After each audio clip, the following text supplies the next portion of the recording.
All right, everyone, settle in. Today, we are going to dive into something pretty deep. Thomas Aquinas and his philosophy of nature. Now, look, I know what you might be thinking. Philosophy of nature? Don't we have, physics for that? And that's a totally fair question. We live in a world of quantum mechanics and black holes. But what we're going to explore today isn't trying to compete with modern science. It's a different way of looking at the world, a different kind of science that asks a whole different set of questions. So let's get into it. Here's the game plan for today. First, we're going to figure out why on earth we're calling this a science in the first place. Then, we'll look at what Aquinas thought were the 3 essential ingredients for any change in the universe. After that, we'll see how those ingredients create a blueprint for reality itself. Then, I'm going to give you a 4-part toolkit for asking why about, anything. And we'll wrap up by tackling the biggest question of them all. What does it actually mean to be? Trust me, it all fits together. Okay, so let's start with what we all know. Our world is described beautifully by physics, by chemistry, by biology. These sciences are incredible at telling us the how of things, how atoms bond, how cells work, how gravity bends space-time. But they don't answer every kind of question. In fact, they're not even designed to. To get at what I mean, let me ask you something that sounds almost childishly simple. What is a tree? Now, your first instinct probably is to jump to a scientific answer, which is a great place for us to start. A physicist would describe the tree as a complex system of atoms and energy exchange. A biologist would talk about cells, photosynthesis, DNA, and they would be 100% correct. They are describing how a tree functions. But Aquinas is playing a different game. He's not asking how it works. He's asking, what is it about reality that makes it possible for an acorn, something that is definitely not a tree, to become a tree? He's studying the act of transformation itself. And this leads us to the formal definition. Aquinas called the philosophy of nature the science of changeable being. The subject matter here isn't particles, it's not chemical bonds. The subject is change itself. It's the study of what he called movement and transformation, this process we see happening in every single natural thing around us. So here's the bottom line, the key takeaway for this first part. Every science has its main object. For biology, it's life. For chemistry, it's matter and its properties. For Aquinas' philosophy of nature, its entire focus is one thing: change. It's a science designed to uncover the fundamental rules that make it possible for anything to transform into something else. Okay, so if we're going to build a science of change, we need to know what it's made of. What are the absolute, rock-bottom, non-negotiable ingredients you need for any kind of change to happen at all? Aquinas says there are 3. First, you need matter. This is the raw stuff, the underlying potential of a thing, the what it could be. Second, you need a form. The form is what the thing is right here, right now. And third, you need something he calls privation. Now, that's just a fancy word for the absence of a form that it could have.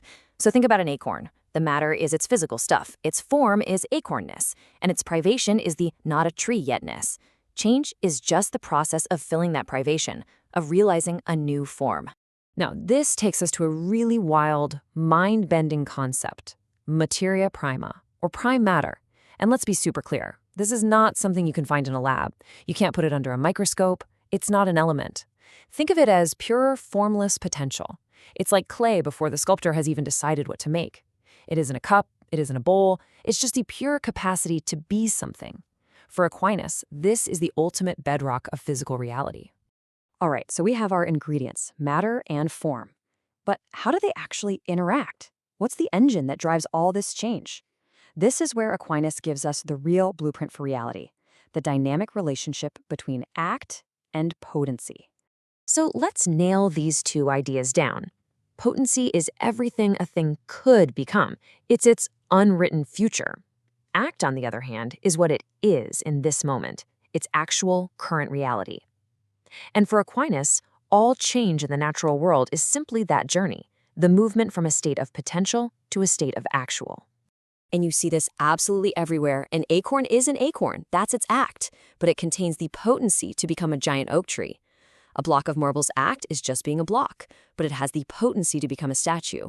Water is actually liquid, but potentially solid ice. You, sitting here, are in the act of being a student, but you hold the potency to become a scholar. And there's a name for this powerful combo: hylomorphism.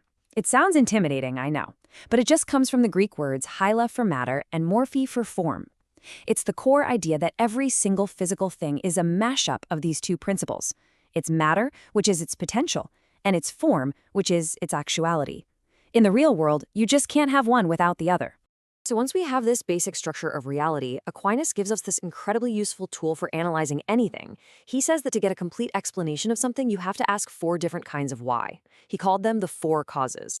Let's walk through the classic example, a bronze statue. The material cause asks, what's it made of? Easy, bronze. The formal cause asks, what is it? What's its blueprint? Well, it's the idea of the statue in the sculptor's mind. The efficient cause asks, who or what made it? That's the sculptor. And finally, the final cause asks, what's it for? Why does it exist? To be an object of beauty, perhaps? You see, for Aquinas, you don't really know what the statue is until you can answer all 4 of those questions. Okay, we've covered how things change, but this raises a deeper question. When something changes, say when it gets hotter or changes color, does its very existence change? To handle this, Aquinas makes one final critical distinction. He argues that there are really 2 different ways for something to be. First, there's substantial existence. Think of this as the core identity of a thing. It's what makes a cat and not a dog. It answers the question, what is it? Then there's accidental existence. These are all the qualities and attributes, the features. A cat can be black, it can be sleepy, it can be fast. These things exist, but they depend on the substance, the cat, to exist. They answer the question, how is it? And this idea explains 2 completely different types of change. In a substantial change, the very essence of the thing is replaced. When you burn wood, it stops being wood and becomes ash. The substance itself is gone. But in an accidental change, the substance stays the same and just a quality changes. A person who gets a tan is still the exact same person. Their core substance is unchanged, but an accident, their skin color, has been altered. So let's wrap this all up. What is the big takeaway here? It's this.